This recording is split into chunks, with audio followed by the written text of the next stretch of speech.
Hello everyone and welcome to a Deck Tech on the Constructed Criticism YouTube channel. I'm Spencer, host of Constructed Criticism and Limited Time Only, two podcasts about getting better at Magic the Gathering. So today, I want to talk to you about a deck that we tested for Pro Tour Kaladesh that might be a good choice again. It's actually the deck that Alex Sittner ended up playing at the Pro Tour, making day 2 with the deck, and he said that if he hadn't made some of the mistakes he made, he would have been in real good contention to requalify for the Pro Tour with this deck. So let's talk about what we played and what I'm changing a little bit in the metagame to try and give us some little bit of different matchups. But this deck is blue-white spirits, full-on spirits too. It's not just a little bit of spirits. You are playing a spirits deck, and it is fun and it's pretty good. So let's talk about this. So the first card that we have here is Aethersphere Harvester. When I first saw this deck list, when it was sent to me by one of my teammates, I was like, man, why is this card in the deck? It seems so bad. But it really lets the deck play around different types of wrath effects and things like that, even more so than it already could with something like Selfless Spirit. All while having like a huge amount of toughness, being able to block big creatures in the air, and having a huge amount of life gain. Gaining 6 life throughout the game is a pretty big deal with this deck, and the card just overperformed. Having that small crew 1 cost, being able to be a turn 3 play, it just kind of fit into the deck very nicely compared to some of the other cards that you could play in these slots. And overall, I'm just impressed. One thing that we did notice in testing is we basically just always gain the 3 life in the first 2 attacks. There's not really a reason to ever save the 3 life. 3 life is going to be the 3 life then or later, so we never found it correct to save the energy. There's just not another way to get more energy unless you play another Harvester, which in the case is just another 6 life through that Harvester, so pretty funny there. We have 3 Archangel Avacyns. This is lower than the number we played at the Pro Tour. I don't have a problem with that, though. I think that the deck wanted a few other cards in the main deck, so that I added room for, but Archangel Avacyn is a huge part of the deck. Being able to have it in Selfless Spirit and just wrath their board, or just save all of your guys from a big effect is pretty important. For Mausoleum Wanderer, this card just does work. It gets in so much damage when you have the turn 1 Mausoleum Wanderer play, and when you have an always watching our Gideon emblem, it's like Spell Pierce. It's so powerful. The card overperforms every time. I don't know how to explain it. It's kind of like Judge's Familiar in that way, where it just does something very uniquely powerful and annoying for your opponents because they're not prepared for it. And I'm a huge fan of the deck and this card because of that. Rattlechains is next. This card is a 4 in the deck, giving your Mausoleum Wanderers and your Selfless Spirits flash is really important as well, being able to protect them. This card puts in work, just being able to flash in, protect your guy from a removal spell, and then in the future play future Mausoleum Wanderers at instant speed and let you play a really good flash game. We have 3 Selfless Spirit. This number's probably wrong. I did cut one that probably doesn't deserve to be cut in exchange for something else. But right now it's 3 in the deck, something that I'm willing to be trying again. This card, combined with Avacyn and just protecting all of your guys from wrath effects, Selfless Spirit is probably one of my least favorite Magic cards ever, just because of how annoying it is.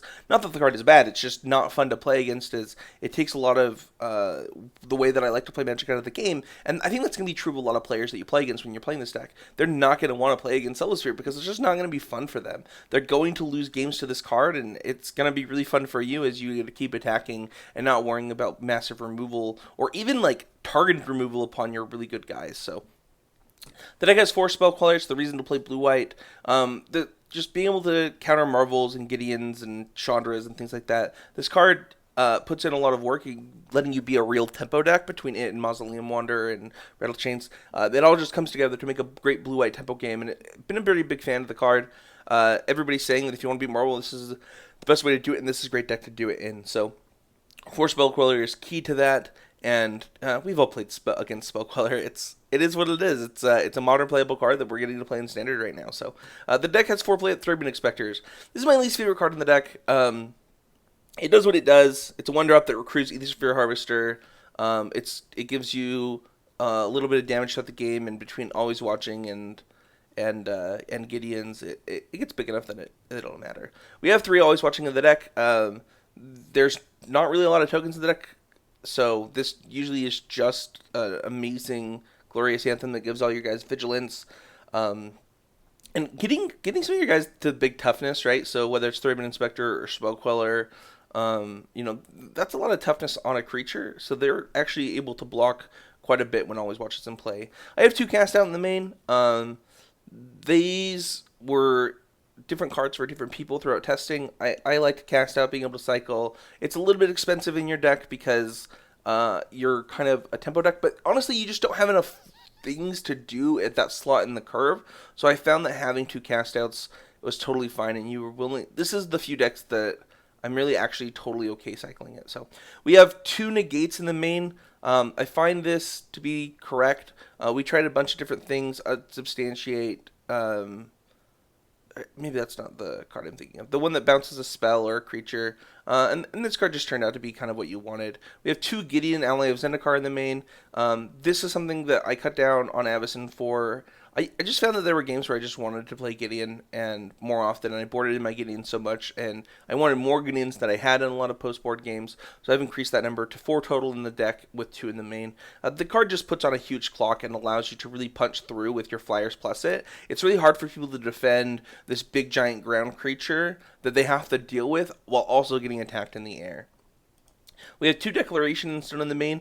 This is really important. Your zombies matchup is actually not that great with this deck compared to other decks, so it's really important that you have as many declarations in stone as possible to really help you in those matchups where you're going to get, the board's going to get flooded and it can get maybe some 2-for-1s and help you out. The main deck is 4 Irrigated Farmland, 6 Island, 6 Plains, 4 Port Down, 4 Prairie Stream, 1 Westvale Abbey.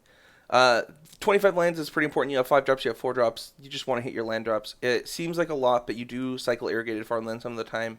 And the mana base is just the right number of colors and things like that for what you're trying to do.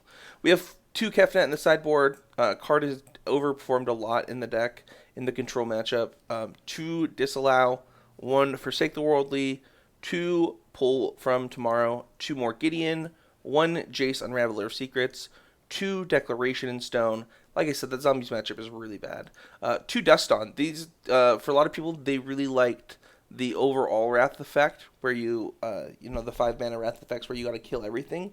For me, Dust on was perfect in this deck. Being able to get things back like Thraben Inspector, Selfless Spirit, Rattlechains, stuff like that with the other side of Dust on was really powerful. So it is something that I have continued to have in the deck.